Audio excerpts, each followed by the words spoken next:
नमस्कार, आप देख रहे हैं डीएनपी इंडिया, हर खबर भरोसे के साथ। और आज इस खबर में हम बातचीत करेंगे कि क्या ये भारत के लिए सबसे सही मौका होगा F-35 को ग्रैब करने का, इस डील को ग्रैब करने का। ऐसा मैं क्यों कह रही हूँ, समझने की कोशिश करेंगे। साथ ही समझने की कोशिश करेंगे कि जिस टैरिफ का असर तमाम देशों पर देखने को मिल रहा है, यही टैरिफ भारत के लिए लॉटरी कैसे हो सकती है, कैसे इस वक्त का सही उपयोग करके भारत इसको लॉटरी में तब्दील कर सकता है और भारत F-35 डील के लिए भारत के पास ये सबसे सही मौका होगा। ये मैं क्यों बोल रही हूँ, समझने की कोशिश करेंगे। समझते हैं पहले आखिर खबर क्या है कि F-35 को लेकर जिस तरीके से बातें चल रही थी उससे भारत को कैसे फायदा मिलेगा, ये समझते हैं। सबसे पहले आपको भी पता है कि अमेरिकी राष्ट्रपति डोनाल्ड ट्रंप ने जो टैरिफ को लेकर फैसला किया है उससे सभी देशों में किस तरीके का असर हुआ है। बहुत सारे ऐसे देश हैं जो इस रेसिप्रोकल टैरिफ का विरोध कर रहे हैं। टैरिफ का विरोध करने के चक्कर में कई देशों ने इस जो F-35 जो इनका डील था उसको भी रिव्यू में डाल दिया है। वो कौन कौन से देश हैं, जरा समझने की कोशिश करते हैं। देखिए, हमारे पीछे जो खबरें लगी हुई हैं इससे हम समझने की कोशिश करते हैं। सबसे पहले ये देखिए, पोर्तुगल जो है इसने F-35 के डील को लेकर रिव्यू में वो किया था कि भाई हम रिव्यू करेंगे कि इस लागत में और कौन कौन से विमान हमें मिल सकते हैं। और इनकी जो तवज्जो है, जो प्रायोरिटी है, वो ये है कि इन्हें मेड इन यूरोप कोई एयरक्राफ्ट मिल जाए जो इसी लागत में मिल जाए। और इसीलिए F-35 की जो डील थी उसको इस पोर्तुगल ने रिव्यू में डाल दिया। दूसरी बात, जो ये कनाडा है, ये कनाडा ने भी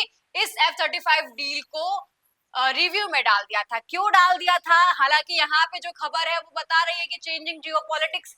क्यों जियोपॉलिटिक्स चेंज हो रही है? क्योंकि टैरिफ का असर पड़ रहा है।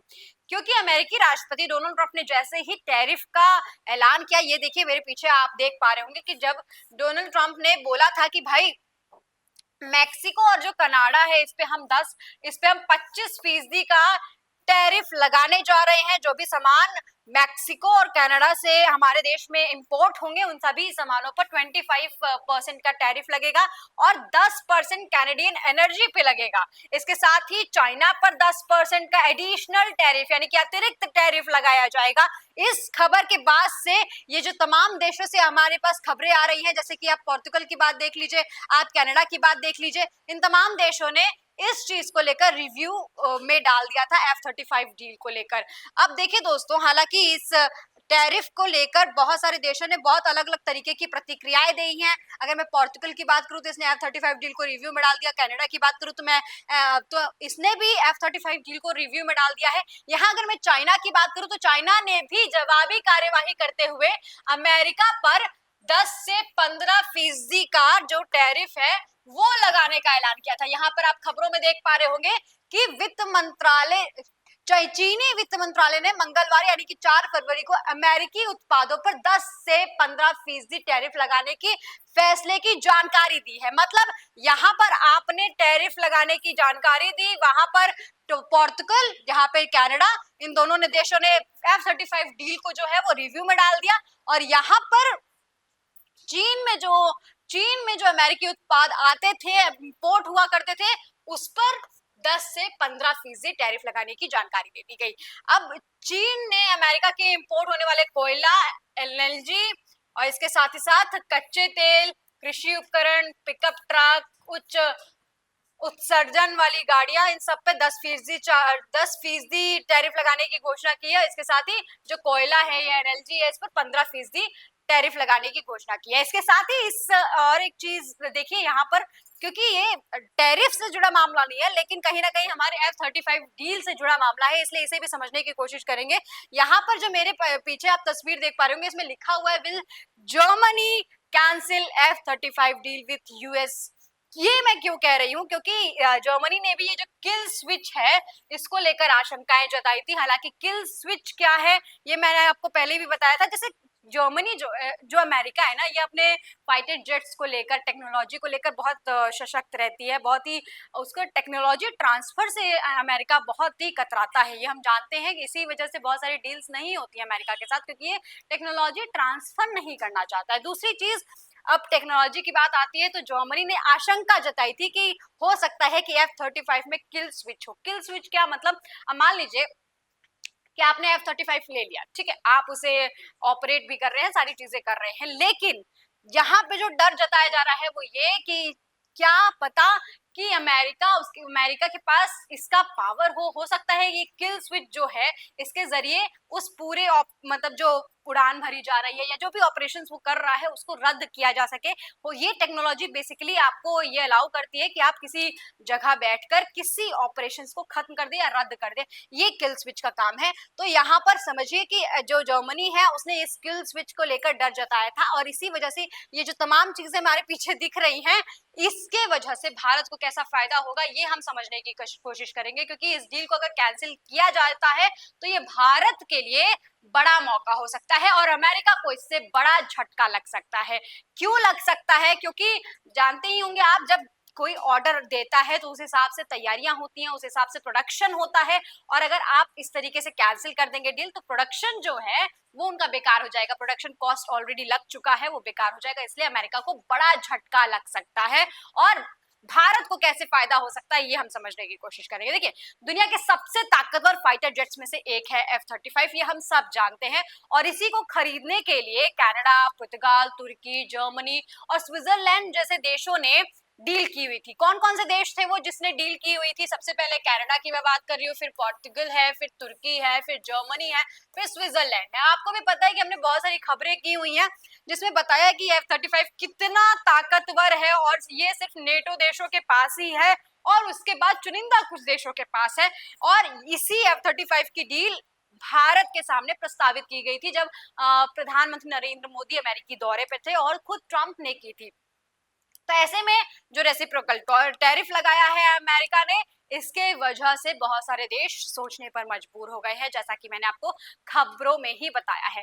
अगर मान लीजिए कि झटका किस तरीके से मैं कह रही हूँ, क्योंकि अमेरिका को ये झटका लग सकता है क्योंकि ये फाइटर जेट बनाने वाली जो कंपनी है लॉकहीड मार्टिन, उसके साथ जो देशों की डील हुई थी अगर ये कैंसिल हो जाती है तो इससे क्या होगा कि जो एक्सपोर्ट के हिसाब से जो प्रोडक्शन तैयार किया गया है वो खराब हो जाएगा और अमेरिकी एयरफोर्स के ये किसी काम नहीं आने वाले हैं।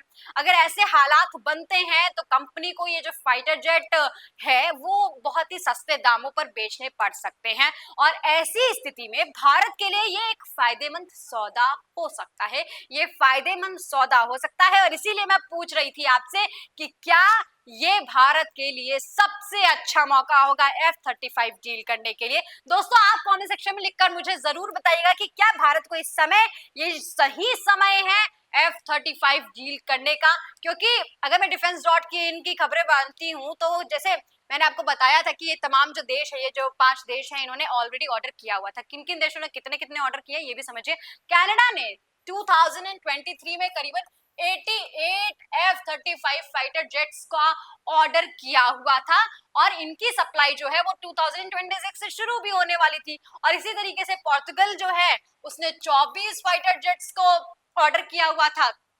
तुर्की जो है उसने 100 फाइटर जेट्स ऑर्डर किए हुए थे। इसके साथ ही जर्मनी जो है उसने 35 फाइटर जेट्स ऑर्डर किए थे और स्विट्जरलैंड ने 36 फाइटर जेट्स ऑर्डर किए थे।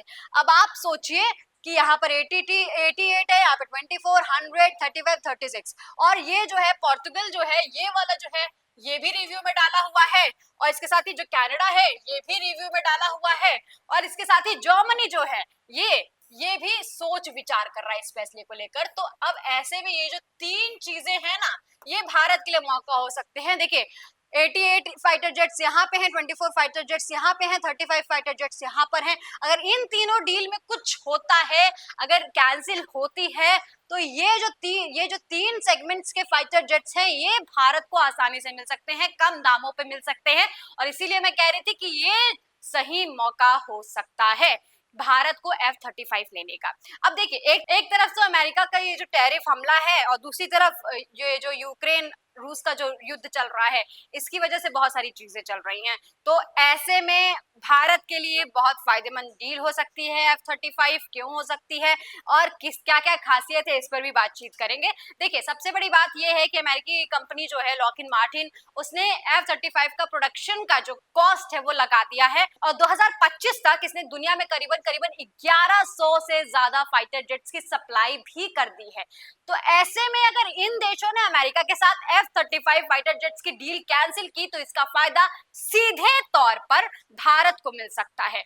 अब देखिए, हमारा जो देश है ना, इसकी जो सीमाएं हैं वो बहुत शांत नहीं है। हम सबको पता है कि हमारे पड़ोसी मुल्क जो है वो कैसे हैं, किस तरीके की हरकतें करते रहते हैं। बॉर्डर से लगातार जो खबरें आती हैं वो हम सबको चिंता में डाली हुई होती हैं, और इसीलिए पाकिस्तान और चीन जैसे देशों से घिरे होने की वजह से हमारे देश को करीबन करीबन 42 स्क्वाड्रन की जरूरत पड़ती है। और इसी 42 स्क्वाड्रन की जरूरत की वजह से भारत जो है वो लगातार अपने फाइटर जेट्स की डील कर रहा है, अलग अलग देशों से फाइटर जेट्स खरीद रहा है। हमें भी पता है कि राफेल की डील चली रही थी, तपस हमारे देश में बनी रहा है। ऐसे बहुत सारे स्क्वाड्रन्स की को पूर्ति करने का काम चल रहा है। लेकिन देखिए, अभी जैसे मैंने आपको बोला कि 42 स्क्वाड्रन की जरूरत पड़ती है, ये देखिए ये है हमारे पास चार्ट है, ये साल दर साल कितने हमारे पास स्क्वाड्रन है ये बता रहा है। देखिए, अगर आप 1956 की बात करेंगे तो हमारे पास 13 स्क्वाड्रन था, और 2022 तक का डाटा यहाँ पे मौजूद है, 31 स्क्वाड्रन होने की बात बताया जा रहा है। सबसे ज्यादा 1996 में 41 स्क्वाड्रन हुआ करते थे, लेकिन फिलहाल हमारे देश के पास सिर्फ 31 स्क्वाड्रन है, और 42 स्क्वाड्रन होने की जरूरत है भारत को। 42 स्क्वाड्रन होने की क्यों जरूरत है ये भी हम जानने की कोशिश करेंगे। लेकिन स्क्वाड्रन अगर आपके दिमाग में चल रहा है कि आखिर स्क्वाड्रन होता क्या है, तो दरअसल स्क्वाड्रन जो है वो ग्रुप है 12 से 24 फाइटर जेट्स की, ये एक कैटेगरी में रखा जाता है, कैटेगराइज किया जाता है। ये एक तरीके के विमान होते हैं, मतलब एक ही तरीके के विमान होते हैं। फॉर एग्जांपल, अगर मान लीजिए कि हमारे डिफेंस में बहुत सारे ऐसे विमान होंगे जो वायु मतलब वायु से वायु में लड़ने के लिए बहुत माहिर होंगे, बहुत सारे ऐसे विमान होंगे जो जो आसमान से धरती पर लड़ने के लिए बहुत माहिर होंगे। तो ऐसे अलग अलग तरीके के जो क्राइटेरिया वाइज जो फाइटर जेट्स है उन्हें क्राइटेराइज किया जाता है, और एक स्क्वाड्रन में करीबन करीबन 12 से 24 फाइटर जेट्स मौजूद होते हैं या शिप्स मौजूद होती है। उन्हीं को, ये जो पूरा ग्रुप होता है इसी को स्क्वाड्रन कहा जाता है। और यहाँ पर जब मैं बात कर रही हूँ कि 42 स्क्वाड्रन की जरूरत है, तो इसीलिए जरूरत है क्योंकि जब 42 स्क्वाड्रन होगा तो बेसिकली हमारी जो डिफेंस की जो जरूरतें हैं वो पूरी होंगी। लेकिन फिलहाल भारत के पास सिर्फ 31 स्क्वाड्रन है। ऐसे में ये चिंता का विषय है, ये भारत के लिए एक बड़ी समस्या हो सकती है। और भारत अपनी इसी संख्या को, ये जो कमी है 42 से 31 की, मतलब करीबन 11 स्क्वाड्रन्स की जो कमी है, भारत इसी की पूर्ति में लगा हुआ है। और ऐसे में फाइटर जेट्स की एक बड़ी संख्या भारत को फिलहाल चाहिए। भारतीय वायुसेना के पास फिलहाल अभी जो सबसे ज्यादा अपग्रेडेड वर्जन है फाइटर जेट्स के, उसमें 4.5 जनरेशन के फाइटर जेट्स है, जैसे कि राफेल है। और इसके साथ ही अभी फिलहाल 5वीं पीढ़ी की बातें चल रही हैं यहाँ पर। लेकिन स्क्वाड्रन्स की अगर मैं बात करूं, जैसे हमारे पास ये भी एक चार्ट मौजूद है, देखिए इसमें स्क्वाड्रन्स जो सर्विस में है उनका एक कंपैरिजन है। देखिए, सुखोई M30 MKI जो है, इसके स्क्वाड्रन्स 2019 में 12 थे, 25 में 14 और 32 में जो है वो 14 होने की आशंका जताई जा रही है। राफेल की बात अभी तो फिलहाल 2019 में नहीं थे, लेकिन 2025 में 2, और इसके साथ ही 2032 में 2 की बात करिए। ऐसे ही बहुत सारे हैं, जैसे MRFA है, इसके साथ ही AMCA जिस प्रोजेक्ट पे काम किया जा रहा है, इसकी खबर भी मैंने आपको बताई थी। इसके साथ ही ये जो मीडियम फाइटर्स है, जैसे MiG-29 है, मिराज 2000 है, और इसके साथ ही सिंगल इंजन जो फाइटर्स हैं, ये अलग अलग स्क्वाड्रन्स की मैं बात कर रही हूँ। जैसे आपने स्क्वाड्रन्स की भी बात समझने की कोशिश की थी, इसके लिए ये चार्ट मैंने लगाया हुआ है। जैसे तेजस LCA-MK1 है, इसके साथ ही तेजस LCA-MK A1 है, ये अलग अलग तरीके के। हालांकि 2019 में बहुत सारी चीजें, बहुत सारे ऐसे स्क्वाड्रन्स हैं जो मौजूद नहीं थे, लेकिन 2025 में इसकी पूर्ति करने की बात की जा रही है, और इसी पे भारत लगातार काम कर रहा है। जैसा कि मैंने आपसे बोला कि जो बड़ी संख्या है, बड़े स्क्वाड्रन की जो संख्या है, उसी की पूर्ति पे भारत लगा हुआ है। अब देखिए, हमारे जो पड़ोसी मुल्क है उनके साथ हमारे संबंध चाहे कैसे भी हों, लेकिन हमें पता है कि सीमा पर हमें खुद को मजबूत रखना होगा, हमारे डिफेंस सिस्टम को मजबूत करना होगा, क्योंकि हम बहुत ज्यादा भरोसा नहीं कर सकते हैं अपने पड़ोसी मुल्क पर। और ऐसे में जो 4.5 जनरेशन का जो फाइटर जेट हमारे पास मौजूद है, 5th जनरेशन की बात चल रही है, तो ऐसे में भारत को जरूरत है किसी अच्छे तो वैसे बहुत सारे फाइटर जेट्स हैं, लेकिन एक ऐसा फाइटर जेट जो फिलहाल की तकनीक के हिसाब से डिजाइन किया हो।